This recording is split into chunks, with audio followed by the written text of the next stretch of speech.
All right, folks. All right, we got Mike from around the world, but Mike says it took him forever to get through. Is that right? That is right. Yeah, Mike, that's right. Well, Mike, I tell you, it might be one of those nights. Maybe what we're going to talk about here is pretty important. We tried to call a different caller from down in Dallas, Texas, who's been seeing red dust and has collected it from out of his air. First of all, he said over Dallas, Texas tonight, if you're 5 or 6 miles outside of the city, you look, especially if you looked over the city, you've seen a red tint of dust. Now, he went home and took the air condition filter out of his air conditioner, and it was red with dust. He then took the dust and shook it. He took water, actually, and ran over it, rinsing it into a bowl of some sort of container, and then took a magnet. After the dust settled in the water, he took a magnet and it began to pull the dust particles up toward the magnet. Now, it hasn't been sent off to a lab, but he said it sure looks like we're dealing with some iron oxide dust, and that's what you said would be falling. Yeah, that dust is. There are two things happening here. Before the dust ever came, there are sporadic reports of some iron, right? Some iron that has already been reported prior to this dust. In fact, about a couple months prior to this dust storm, it was there. I'm saying that because in the desert, specifically in Chad, north central Africa, is a spot where you always find there's always going to be atmospheric mineral dust sediment there, and that is a ferric oxide. Two types. You have hematite and geothite there.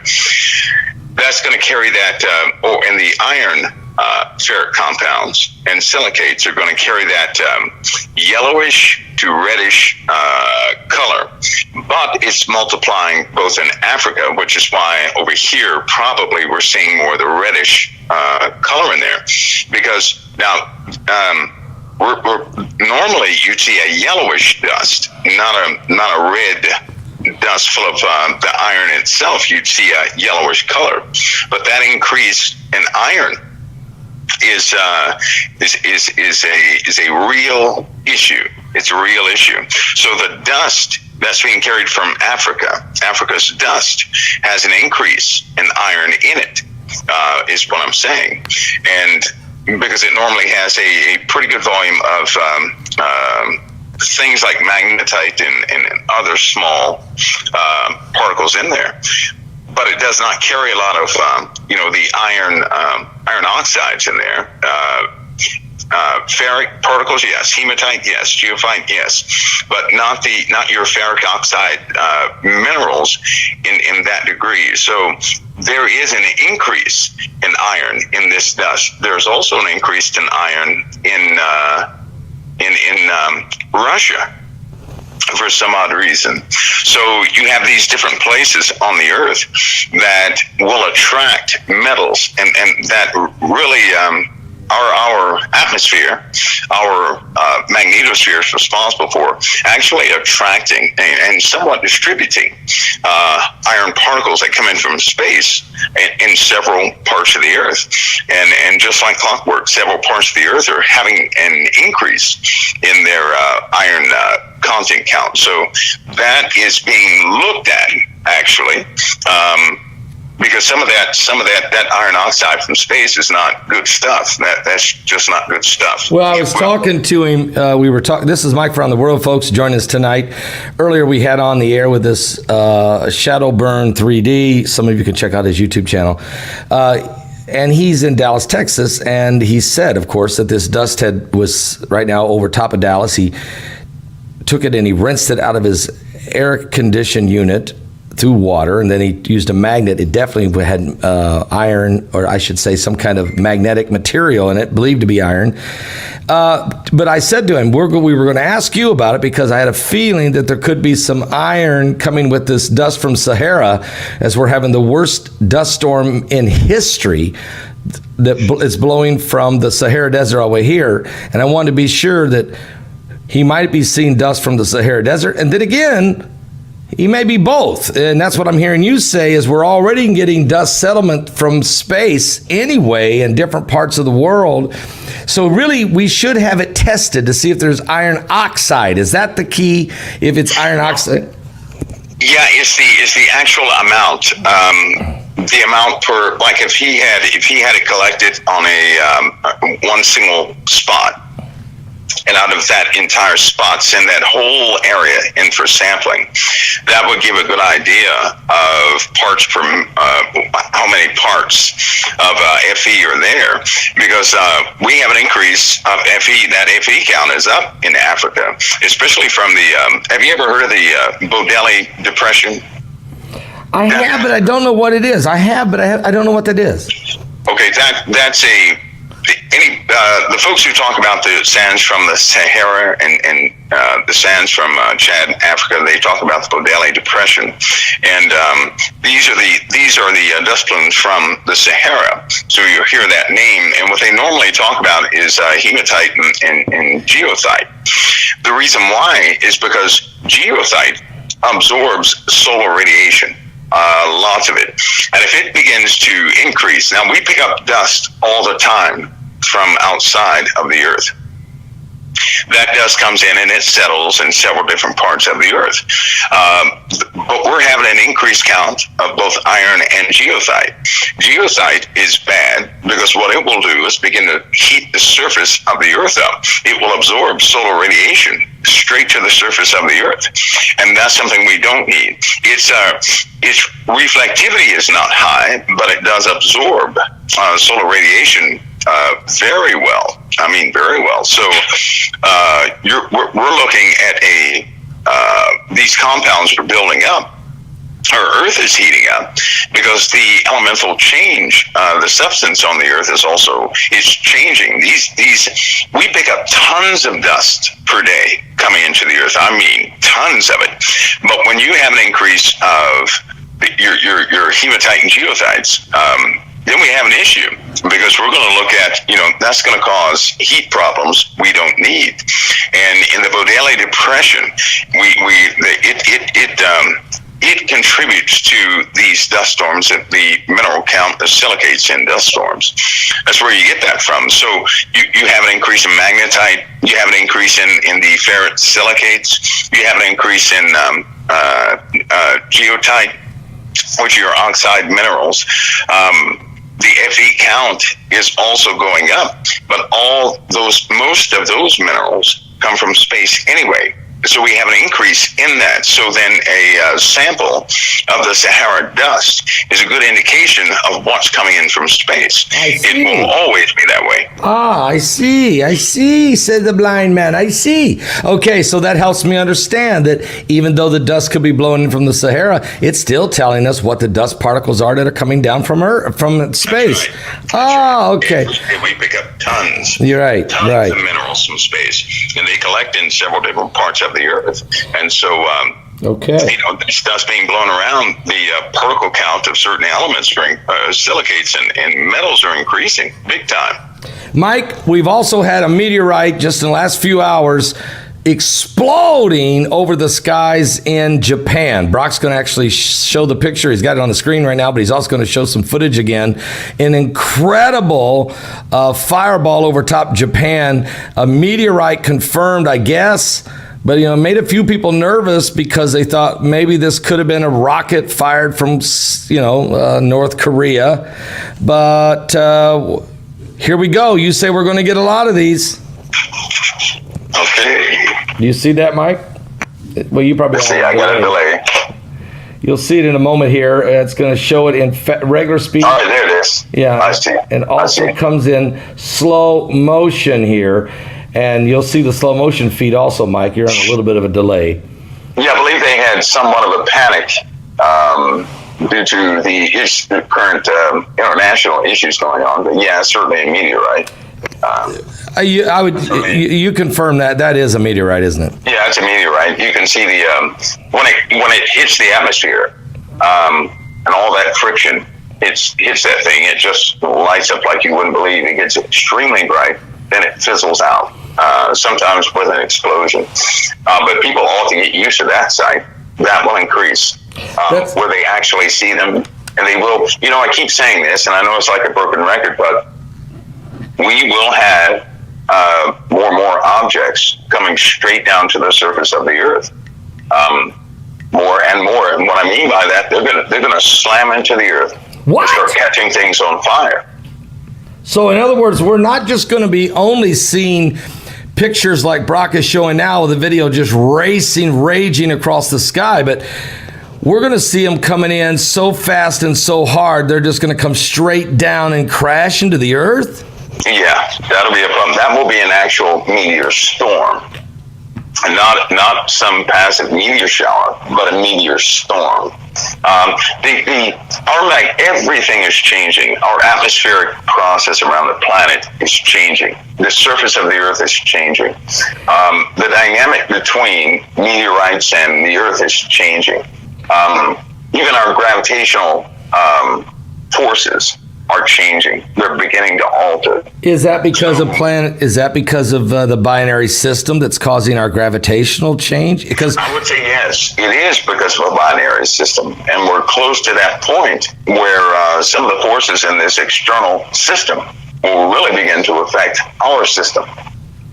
And anyway, now we're also finding out that gravity is actually not gravity, but it's magnetic forces or electromagnetic forces. Am I right? Electromagnetic forces, that's right. Gravity is, I use that term gravity because everybody's used to it. They have a picture of how it works. Because if you start explaining the electromagnetic properties of, which is a good thing, is starting to get out there because it can explain some of the newer technologies that we have. But we'll call it gravity for guys like me. Let's just stick with gravity. Yeah, more gravity, yeah. But once you get into electromagnetic properties, you find out that every object in space follows a highway of sorts, a predetermined path, and that every object is normally affected by another object, and so on and so forth. But these changes in forces are certainly going to have some visual effects that can no longer be hidden. We're getting close to some very thick portions of space with rocks and debris in there. And we're going to see more and more of the sky lit up both in the daytime and nighttime by some of these objects. It will become a little more, not good.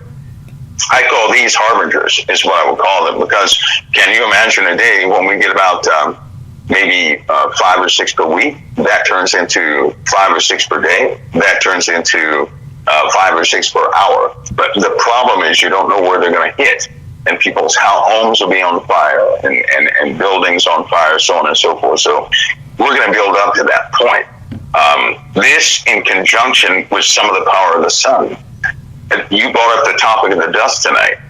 Geophyte is going to be a major component in the heating of the Earth that's going to become unbearable really quick. I know everybody's looking for the big freeze.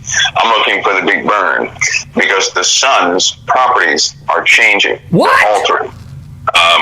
That in turn is going to affect the Earth in a big way. But see, we can't forget about the other planets. Hey, Mike, before you go to the other planets, I just saw earlier this week that we had another solar flare release of CMEs facing the Earth. And now we're supposed to be in a solar minimum, which has an 11-year cycle. We're only in year 3 of that minimum, and the scientists are saying that the sun is waking up again. Is it because of the binary system? The effects on the sun is causing it that the system don't matter now? 11-year cycle don't matter now because it's being affected by the external forces? Well, Pastor Paul, that 11-year cycle, right, is due to external forces in the first place. Oh! See, sometimes sometimes it's so deceptive. Our moon, right, would not do what it does without the Earth. Without a larger, without an object with greater mass, the other objects wouldn't do what they do. In every binary or system with more than one sun, in every single one, the solar cycles of one sun are tied to its twin. It is a rule in the universe. The majority of the systems that have been found to date do not have one sun. They have more than one sun, sometimes up to 4 or 5 suns, right? What? So as a rule in the universe, the majority of the systems are binary or more systems. They are not it's even the systems they said back in the 80s. They used to say that it was about 50-50. They have found since then that is not true. It's about maybe 20% of the systems out there seem to have a singular sun, but that's only due to short-term observation. The more they observe, the more they find out these things have twins. The Earth and the way the planets are situated, the mathematics work with a binary system, but you have to make adjustments to celestial mechanics with our singular sun. And what I'm telling you is that every single formula that they've ever tried to govern our solar system does not work with one sun. It works with 2. It gives answer to the perturbations that are found in specific gas giants. It gives answer to some of the way the planets rotate. To make this simple, it gives answer even to the holding of the 2 belts that we have, and some of the radiation belts. Not the Van Allen, but some of the radiation belts that are further out that we have. It gives answer to the certain degrees that planets are held around rotation. They match perfectly with a binary system, and their orbits around this elliptical, right? They're right around the elliptical, which is not an elliptical, but anyway, that right around there is changing. Every single year it changes. Even in astrology, if you ran a machine with astrology back, and you keep going back, you find out some very interesting things with archaeological ruins and the Earth and its rotation being this opposite rotation, not the rotation we have now, but a opposite rotation. So there are so many things that line up with a binary system, and everything works perfectly. It does not work the way it is now. They constantly have to come up with new theories to make adjustments to why the planets orbit the way they do. The mathematics do not work, but they do work with the binary system. And what we're experiencing now are the planetary changes that always happen at the approach of the opposite sun. Now, the opposite sun comes in so quick, so fast, that the speed is incredible. Just like gravity is not gravity, the speed of light is not. That is not the speed limit. So you're saying, so Mike, you're saying that I'm going to say Planet X or Nibiru, or the binary system, when it comes in, it's coming in fast. It's not going to hit us, but it's going to whiz by our solar system and shake everything up. I just got a feeling, am I right by saying that the sun, the moon, and all of our planets are just going to get a shaking from this? Is that what these waves of energy are? Here's a good explanation. You ready? Your coffee cup is the sun, right? Okay. You put 9 coffee grounds on your desk, and those are the planets. Okay. So if I put another coffee cup over to your desk and dropped it, it's going to shake up those coffee grounds, right? That's right. That's about the same. That's about the how the solar system is. That coffee cup, that's the sun. A coffee ground are the planets. That's how big the sun is in comparison with the planets. And the Drake ball is the binary, and this thing comes in and it boom, and it just shakes everything up. Is that what you're saying? Because it goes around our star, right? It's going to whiz around our star. It's going to whiz around our sun. And when it does this, all the forces in the sun will change. In fact, something very interesting happens, Pastor Paul. Okay. In a binary system, when there's a point where all the light from the stationary sun, you could say the stationary sun, when that sun begins to move, because the closer it comes in, the more our sun is going to begin to activate in ways that we have never seen before. But when it gets so close, all the photons will be redirected to the inbound star. The inbound star recharges, right? It becomes quite brilliant as it comes in. It can be very dim right now. When it comes in, it will begin to pull photons off of our sun. It will begin to charge itself. It'll begin to light up like somebody just lit it on fire. So it'll start as a dim light. It will become brighter and brighter and brighter and brighter until it hits a point where it goes all the way around our sun. There's a moment when it takes all the photons from our sun. The photons will not come to Earth. They won't go to any other planet. They're going to go straight to the binary. And when they go to its twin, all the other planets are left in darkness, all of them, because all the photons are going to be redirected. A lot of radiation will be redirected. This is the binary twin. When they come in and recharge themselves, they suck the power right out of the stationary sun. This has been observed. And it will likely happen here because the processes being observed in space are happening right here on Earth and to our sun. So that darkness, when the sun turns, it will turn black because no photons will leave the sun coming to Earth. They're going to go right to the other star. And that's an observed process. So, when you talk about preparations, if the sun is going through that type of chemical change, that type of change period, it's going to rock all the planets. They're going to have a destabilized orbit, right? There are archaeological finds. You know how big Jupiter was in the sky at one point? Yes. Jupiter was almost half the size of the sky at one point, which tells us Earth has not, the planets have not always been in the orbits they are. They know this by some of the retrograde planets in their retrograde. When they go retrograde, they know why now. And so we're looking at a process that we're entering into that will speed up every single day, because this star will almost double its speed about every week. It gets closer to our sun. It'll keep doing that. It'll keep doubling its speed until it reaches a point where it just whips around our sun. As it does that, both suns will come out of their stationary positions. Both suns will be shaken badly. I mean, very badly. So, and then at that point, we're going to be also shaken. Okay. So let's break this down for us all. So as this binary sun comes, and we'll call it, whatever you want to call it, binary system, Planet X, Nibiru, people call it the dwarf star, whatever. You're saying as this thing comes, every day it's getting twice as fast. It's on its way. And it's been by before. It's been a long time. But as this thing comes by, at some point it starts sucking the photons out of the sun, could even cause our sun to go whoop and dark for just a few moments or minutes or whatever. But it will. That means that this binary system that we can't see right now, but our instruments and all of our gravitational pull and everything is showing that it's out there. Mathematically, we know it's out there, but at some point we're going to see it, aren't we, Mike? It's going to show itself. It won't be long, though. How long will we see it? Well, it'll begin like this, because when the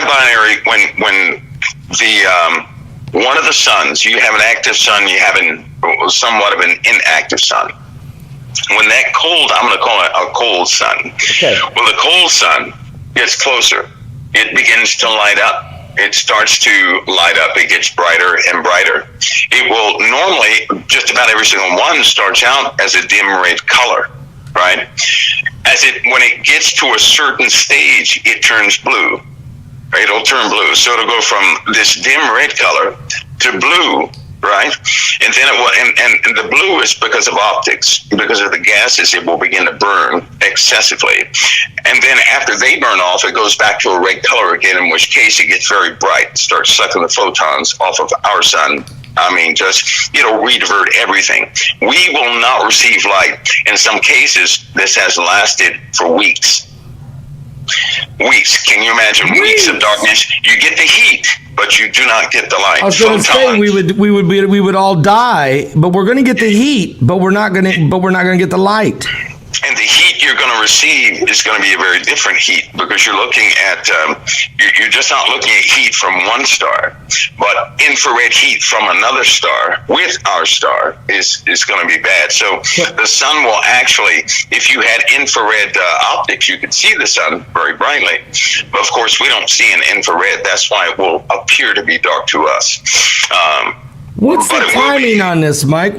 People are going crazy here in the chat room. What's the timing on this now? I mean, first of all, we're getting the dust. Because of the distance, right? If we could observe it from, which is why they want probes far past Pluto, past the heliosphere, so they can actually see some of the processes happen, so we can have an early warning system. Normally, in all these other systems that they have observed, they've noticed that the star, it seems like these single stars have no companion whatsoever. Then all of a sudden, right, the forces begin to change. They're very subtle at first, but those subtleties double. They start doubling. The forces get worse. The transfer of gases, it gets extreme, and it happens so incredibly quick. We will probably see some new star in the sky. Everybody will say, hey, it's a new star in the sky, right? It's quite brilliant. All of a sudden, that star is going to pick up a brilliance after we spot it in about a 2 month or 3 month time period. We're going to see that star get extremely brighter and brighter and brighter and brighter. Once we see it turn to a bluish color, the game is over, because once it turns blue, it's burning off all that ice that it had around, not ice, but all the gases that didn't have enough to ignite. They kind of solidify around the sun itself. They will hit that ignition point. That sun starts up like a radioactive, just like a nuclear reactor. And then we see a brilliance we have never seen before, followed by absolute darkness. Loudness, vibrations will penetrate our atmosphere. I'm not sure, but I know a few people who, they do a lot of studies about sound, and what they're trying to do is detect what certain things sound like in space. Of course, you can't have sound in space due to a lack of density in air and things like that. But if that vibration hits our atmosphere, one of the individuals said the sound could be so loud that everybody would lose their hearing if they don't cover their ears with something, right? So it'd be almost like a constant rocket going off in the sky for about 8 to 20 days or something like that. What? No. Whoa! These weird effects that will take place, right? And there will be exchanges between that thing, the planets here, and the sun, because we can see the sun, right? So we'll also see the chemical exchange between both bodies, which means we could easily see vortices of strange types, electronic or electric exchanges. We can easily see large light plumes, like a light show, but a terrifying looking light show. All right. Plasma conduits forming all over the place. We could easily see that. So that process, once we see something, a new star in the sky, the clock starts counting down faster and faster every single day. Okay, now, Mike, timeline on this, so it's hard to tie anybody down to that, Gil Brazard or anyone else, because it's difficult until this thing gets to the point that it becomes visually seen. I know you talked last weekend or last Thursday night about Iceland breaking up and Greenland starting to break up maybe within a year. That kind of freaked some people out for the last week. But when do we, you're saying, you see that fireball, Brock, that came across the sky over Japan tonight? Mike's saying, get used to that. Pretty soon, those are going to be deep impacts, and they're going to be like maybe 5 or 6 a week. Then it's going to be 5 or 6 a day, and then it's 5 or 6 an hour, and people will be worried about their homes burning down or getting hit. Heidi even wanted to ask me, do you have the latest, how many homes have been hit by a meteor report? She said sometimes you have access to that information. You can tell us. I do, and it looks looks like that count is actually going up. What I want to do is get some of the claim numbers. Claim numbers, just like an accident. From insurance companies, right? And I want to do something a little deeper and get that evidence going, just so people I can have an accurate count. Okay. Because I count by that and some other ways, but I want something to present in a kind of indirectly, but you guys will know it's from insurance, but indirectly, so I can track those numbers because they are increasing. Maybe by next Thursday you can get us some of that information? It's possible, because I know that once they hit a certain point, Pastor, once these things really start going through, we're not going to need that data because everybody's going to witness it. It's going to dominate the news. But that time is coming quickly, by the way. All right. That time is not going to stall because you're looking at, from observations, you're looking at years of these other systems out there. They're pummeled. I mean, they're totally torn to pieces. Sometimes 5 years before the other star ever gets there. Sometimes 10 years before the other star ever gets there. So this debris, so you're saying this... So this is what I mean. Yeah, so the debris field, this debris cloud that's coming, massive, that's going to hit our solar system, is going to hit us before even this Planet X or Nibiru or this. Yes, it will. Yes, most certainly will. In fact, from what I have seen, it's always that way. That's always the rule. That whatever planets are orbiting these objects they're always almost just burnt alive. You know, they're already desolate, but they look desolate, but they are pummeled. I mean, severely prior to the other star coming around, because you're looking at two large systems coming in close proximity with one another. Can you imagine a Pluto size? And I think that if people subscribe to that Nibiru case, that what we're looking at is something like Pluto entering into our solar system, one of the trailing planets of that system coming into this system. And Pluto coming in, it could hit our asteroid belts, causing a host of issues. We know there are metal objects out there like Mercury, right, that are big iron balls that will come in and just mess up gravitational pull. So you have all these variables. The suns will be far apart, but the forces will be enormous.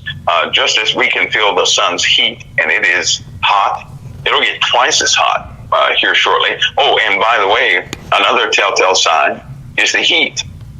The heat will become unbearable, and we're going to lose moisture before this event. So before this event, things begin to dry up pretty quick. I mean, really quick, and they sustain that dried out type of state for a long time. Well, that goes along with Bible prophecy. When in the 2 Peter chapter 3, when it says the earth is going to melt with fervent heat, even the elements are going to burn up. Revelation says the sun's going to get so hot, it's going to scorch men, it's going to burn them, they're going to gnaw their tongues for pain. The Bible says also in Revelation chapter 8 that there's going to be fire and brimstone falling, the trees are going to burn up, a third of the trees and the grass will burn up. So, and then we got the deep impact of Revelation 8:8, and then we got another one that hits like a star. That one sends the wormwood effect. So, we got a lot of events coming as this binary system, Planet X, Nibiru, planet number 9, the dwarf star, call it what you want, the goblin. I don't know what's the latest name, but to Mike, what you're doing, you're explaining to us is the little green file that Heidi had and that great conference we had, folks. If you didn't get your Megaquake 2020 DVD, you need to order it right now. It's available. It's here. Let us ship it to you tomorrow. Can I get it in the mail to you tomorrow? People are already getting theirs now, and they're loving it. And Mike, your presentation was probably the best presentation you've ever done, and you do great ones every week. But folks, get this one here because Gil Brazard was amazing. John Moore was awesome. Steve Quayle was incredible. I can't go on anymore. Just too much good stuff. Get it now. Mike, let me just say something real fast. We got a blood moon coming, okay? Brock just brought me a note. Said you got to ask about the blood moon in Iran. A couple things going on. We know that today, Team Gog and Magog, Iran, Turkey, and Russia, said they had a video conference yesterday, I'm sure you're aware of it, in which all three of them came together and made a statement that the number one problem in the Middle East that's upsetting the entire apple cart and all the problems they're having in Syria and the Middle East is Israel, Israel, Israel. So these three nations today come together in a team statement blaming Israel for everything. Mike, Israel's been going around doing all kinds of attacks on Iranian outposts in Syria. They've been bombing anything that Iran tries to set up. We know Iran is the biggest funder of terrorism in the world. Look at Hamas, look at Hezbollah, look at the Houthi rebels, Al-Shabaab, it goes on and on. Mike, are we about ready to see Gog and Magog? Is this blood moon a warning? How close is this thing coming? You know what, speaking about the blood moon, I do believe it's a warning. I believe it's a warning because, of course, I'm a believer, a real believer, and I believe exactly what God said in Genesis is true. He set the stars in the heavens, those things in the heavens, for signs and for signals. I use that word signals from the Hebrew. Heidi will be on that one, but I use that word signals. Signaling what, though? Signaling what He has planned. It's important to note that God made the heavens. God made everything after His Word. He didn't make the Word after the heavens. He made everything to model the Word of God. So, the blood moons, if anybody would go back and trace events and the mentality of humanity, with each blood moon, they would see it. That's all they have to do. Whatever place anybody can view a blood moon, that place has changed. That place has changed. Every single time humanity has changed in that place. It never fails. I think this one is a warning. Is a warning, a huge warning, and it's almost unavoidable not to think that way. Not the end of the world, because the end of the world is probably, that could be thousands of years away. But I got news for everybody. Prior to the end of the world, God already promised that we will be translated prior to the end of the world, because there's a 1,000-year reign. Yeah. So nobody's talking about the end of the world, but the end of this darkness, absolutely. And the end of these kingdoms running amok. But you have an unholy alliance in the Middle East. And they have finally formed. All right, talk about this unholy alliance. Is that what we're seeing with Russia, Turkey, and Iran? That's what you've been seeing since Russia has entered into the Middle East and set up their naval bases. They're not leaving. Since they have been assisting Syria, they have been saying one thing and doing another. Right? Yeah. You have other nations, all those nations, who have a problem with Israel, with the Holy Covenant. They're finally starting to show their faces. And believe me, they're not just blustering this time. They are not blustering. It took them 50 years to set this up. They're not going to waste it. They are perpetually working towards any cause. They see a solution, right? Just like Christ is our solution, they're working up theirs. And they are going to do it this time. All the power structures have shifted, they have altered, they have changed. And you know what, I said this for a long time. When America's tied up within herself, they're going to strike like serpents. That's when you begin to see them. And because of all what's happening in the U.S., here you see them gathering. You're going to see them gather. They're going to make moves quicker than we can calculate. Because we have to quickly get in position. We're not dumb to it either. We're not dumb to it. But that's an unholy alliance. That alliance is you're finally beginning to see what they're actually working on. And as far as their strength, they have over 6 million troops over there right now. And we're talking about unified troops. They have been working through cyber campaigns, not against anybody, but with each other, running scenarios against the West. 6 million troops! They have been drilling and drilling and drilling. They have built up naval forces that are impeccable and incredible. Their air forces are very similar to ours. Now remember, they have hypersonic technology through Russia. They had that a little bit before ours. In fact, I heard somebody say this could be the war when we open up our garage.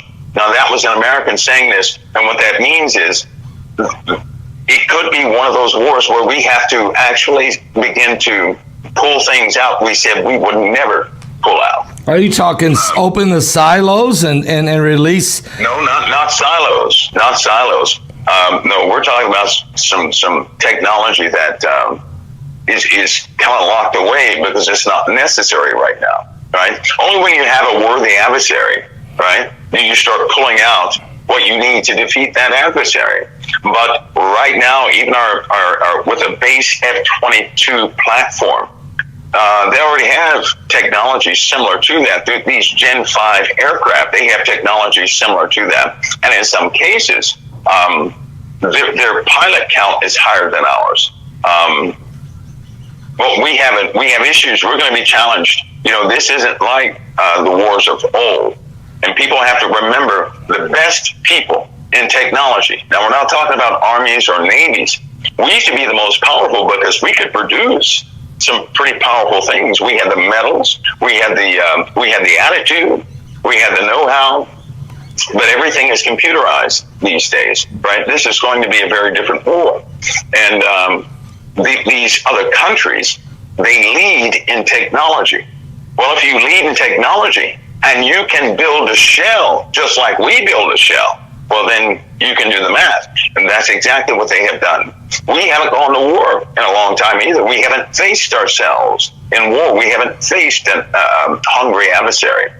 And they, what they're saying now, Pastor Paul, they're not going back to Western dominance. That means they're not going back to Western democracy. Right. That's what it means. Well, let's talk about this. You got the unholy alliance between Russia, Turkey, and Iran. You got France today saying, look, Turkey's got to be kicked out of the UN, out of NATO, because, NATO is supposed to be doing this certain kind of patrolling out there to make sure that there isn't weapons being smuggled into the Middle East that can do damage to Israel. And there's a Turkish vessel going through, a French battleship or a French frigate or some type of French boat sees this this Turkish cargo ship, decides, hey, I'm suspicious. We've been hearing something about this. Let's go check it out. They go to inspect it, and Turkey's military or navy locks on to the French boat and says, you're not going to check that one out 3 times. So France has to let it go. These guys are going to blow them out of the water. They're locked on them. So France is saying, that's it. We're supposed to be on the same team, and obviously we're not. So here's another problem. You got that going on with NATO. You got Turkey's guy is getting ready to become the head of the UN. That's a game changer of how things are going to work. And then, Mike, if that's not enough, we've got issue with China. I mean, look what's going on with Hong Kong. China has taken over Hong Kong. It's no longer one country, 2 systems. And now the British, they must have heard me because I was yelling about it. Where are you, Prince Charles? Where are you? Do something about the people in Hong Kong. And today, Boris Johnson said all Hong Kong citizens are welcome to the UK and they can become citizens of the UK and they'll put them anywhere in their kingdom. So, Mike, what's going on here? I mean, are we about ready to see World War III? Because you got Israel. We're too late. We reacted too late.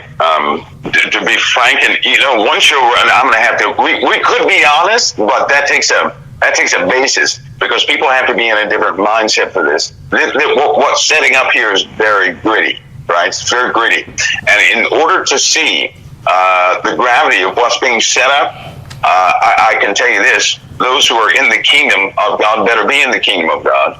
Because you're about to see a world where many people change right before your eyes. I'm not talking about change to go be with the Lord. They're going to change because of fear. They're going to show everybody who they really are. We have been tied up so long trying to be pretty, I guess you could say, that we lost our hunger, right? We don't strive for anything. Have you noticed that all these countries do right now is try to maintain what they have. They're not innovative enough. And because of that, we have looked inwardly, and we got stuck looking inwardly, entertaining ourselves, while the other countries that were once impoverished have been hungry and have built up powerful empires. And because they have done this, we cannot say everything we want to say. We can't run anywhere. This is part of the reason for the patrols that we talked about a few months ago. Part of the reason that I continue to say Saudi Arabia is going to be wiped off the face of the earth, because they are known to that unholy alliance as being a harlot, and that's going to be a wasteland. I mean, an absolute wasteland.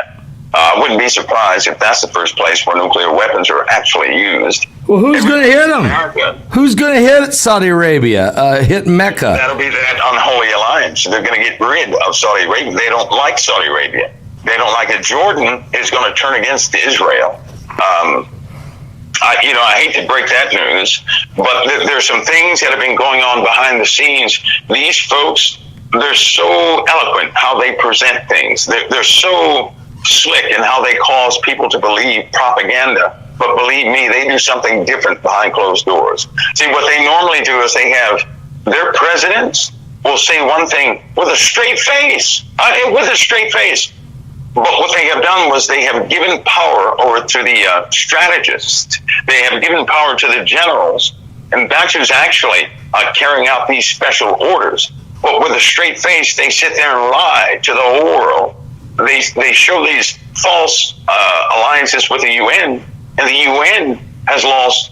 It has just lost its credibility. It is corrupted beyond belief. Yeah. It's just corrupted beyond belief. And, unfortunately, we're going to feel the sting of what it is to be betrayed. And it's going to really, once it hits, it'll be out of timing. Pastor Paul's not going to be within when people are ready.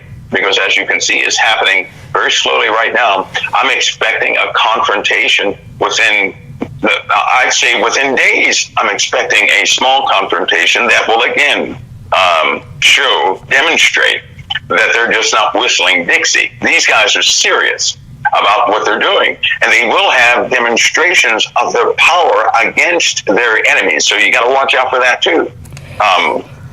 So what you're saying is, if I look at it from a Bible prophecy standpoint, Psalms 83 says that there's going to be this unholy alliance that you call it, this confederacy, a conspiracy against Israel to wipe it off the face of the earth. We're hearing that every day out of Tehran, Iran, and we're hearing it out of Turkey too now, and a lot of other nations.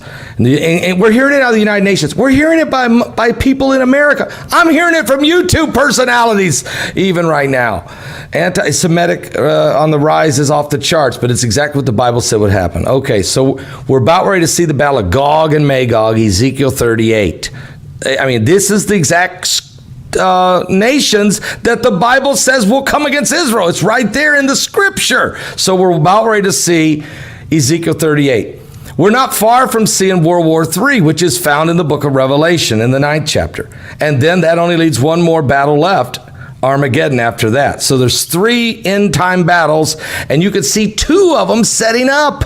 I mean, it's unbelievable. And China must be involved in this attack. And the United States, unfortunately, has to fight in the first 2 for sure. We have to defend Israel, and then we got to be worried about getting whacked ourselves by China. Is that kind of what you? And is anybody going to stand up? I mean, if we don't help Hong Kong right now, if we don't help them, democracy's about to die. I mean, this is another battlefield, isn't it?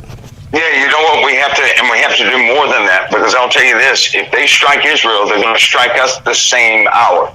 They cannot hit Israel without hitting us. Right? They have to. Here's their plan. I'm telling you what's factual. Before they hit Israel heavy, they have to take us out. They have to take us out. You can't have your muscle, right? The bodyguard still in action to take out the other guy. You have to take the bodyguard out first. So if you look carefully at policies, foreign policies, how well they're faking like they love them. They're talking to people and everything else. These guys are serpents, and they are absolute serpents. And Putin, I wouldn't trust Putin with anything, because this guy is for his own cause.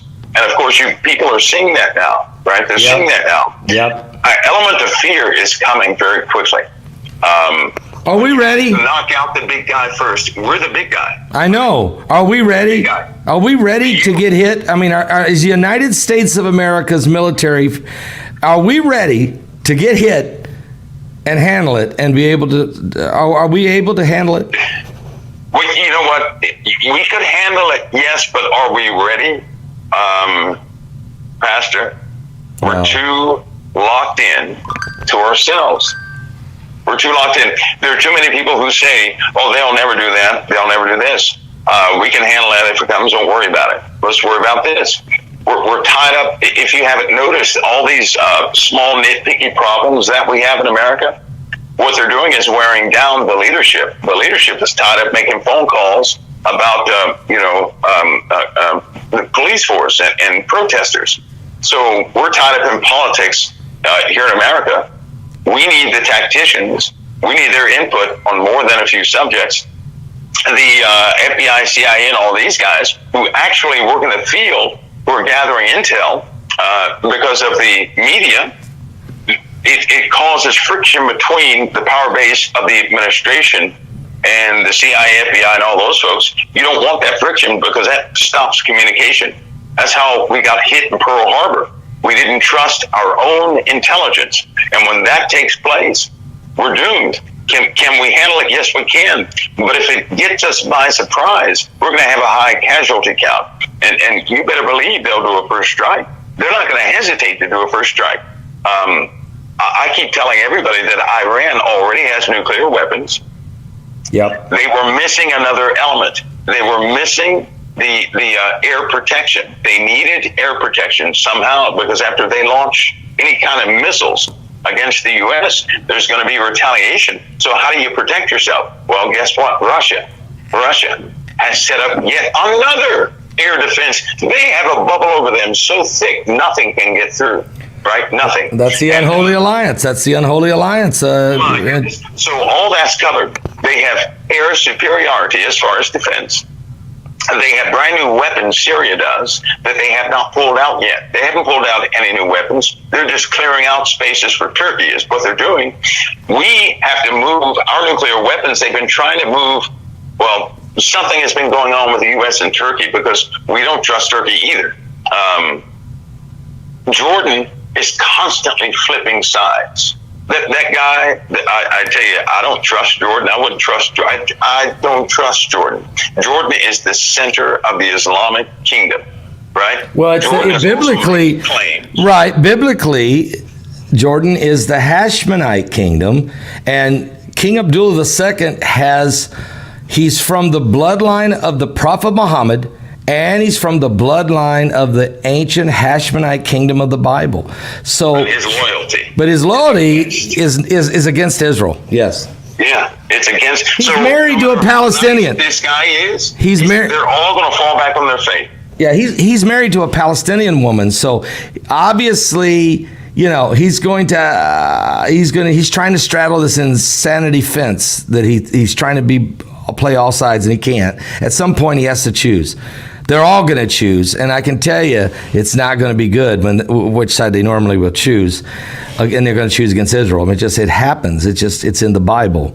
Let me ask you another question, Mike, because one more thing. We're running so out of time, and this is such a powerful show. Here we go. COVID-19. Is this wave number 2 or continuation of wave 1? We've got reports it's mutated 614 times. We got testing off the charts in the South for some reason. I mean, I know they're doing a lot of extra testing. Florida, Texas, Arizona, Southern California, way off the charts. What's going on here, Mike? Okay, I'm gonna tell you a truth here, okay. Right? You ready?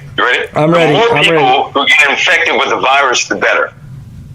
Okay, I'm listening. Okay, the death rate is what you have to look at. Right. The death rate.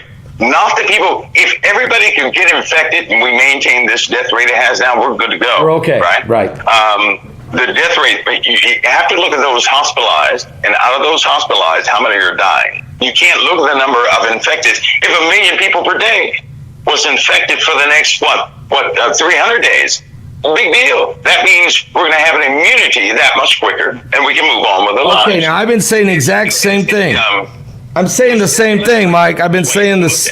I've been saying the exact same thing you are, and that is the reason the numbers are going up so high is because we're testing outrageously amounts of people now. So you're obviously going to get more positive tests. But what is the number of people going into the hospital, and what is the number of people dying from it? And the death rate is slowing down, okay? It's at 128,742 today. It is slowing down, the number of people dying in America, and the number of people hospitalized is slowing down. So even though if the test thing, but the media seems to be driving the test confirmation of the test. Now, we can't just discount it. I mean, we can't just throw caution to the wind, can we? Right. And what is the military doing about all this, Mike? Are the military freaking out, or what's going on with them? Well, they have a protocol to handle viruses. It wouldn't be the first time that they would initiate that protocol for viruses. It is, they have a discipline anyway, right? So if you start locking down the barracks, the troops aren't going anywhere anyway. And if you test them and find out they don't have it, and if one of them gets it, in order so he won't infect everybody else, you quarantine that soldier. That's all. You just keep going on with your business. But it's about testing in the military. It's about testing. It's about responsibility, right? The whole deal of this type pandemic is, I don't know why they would call this a pandemic, but this type of situation, right, where you don't have something like Ebola. This is not Ebola. This is something like a complicated upper respiratory virus that affects very specific types of people with specific problems. That's a personal responsibility that people have to have. To say, hey, look, if I cough or something, I don't want to get you infected, so, I'm going to cover my mouth and keep my hands to myself or something like that. But I think that the media, before they actually knew what this virus was about, they made it seem like it was Ebola, right? Like if you touched, are they still doing it? You would die. Are they still doing that, Mike? Is this a political? Is this all about trying to get rid of Trump? Use this opportunity, never let a good crisis go to waste. Is that what we're seeing? I think they actually. I can see that I think they believe it themselves that, and people have died from this. So it is it's a real virus. I know that for a fact. It's a real virus. Right. It's a very real virus. It's worse than the flu. Right. It is not Ebola. Is the whole point. No. And at some point, everybody in America is going to have the antibodies for this virus, or we're going to be dealing with this virus for the next 20 years. And I don't want to do that. So the more people who get infected, that's not really bad if they're not being hospitalized. But doctors know about a process of the human body.